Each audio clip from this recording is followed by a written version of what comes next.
Muling nabuhay si Jesus. Kinaumagahan ng linggo, habang madilim pa, pumunta si Maria na taga Magdala sa libingan. Nakita niyang naalis na ang batong nakatakip sa pintuan nito. Kaya tumakbo siya at pumunta kay Simon Pedro at sa tagasunod na mahal ni Jesus. Pagdating niya sa kinaroroonan nila, sinabi niya sa kanila, "Kinuha nila sa libingan ng Panginoon at hindi namin alam kung saan dinala." Kaya tumakbo si Pedro papunta sa libingan kasama ang nasabing tagasunod. Pareho silang tumakbo, pero mas mabilis ang isa kaysa kay Pedro. Kaya nauna itong nakarating sa libingan. Yumuko siya at sumilip sa loob ng libingan. Nakita niya ang mga telang linen na ipinambalot kay Jesus, pero hindi siya pumasok.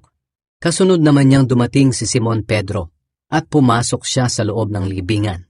Nakita niya ang mga telang linen, maging ang ipinambalot sa ulo ni Jesus.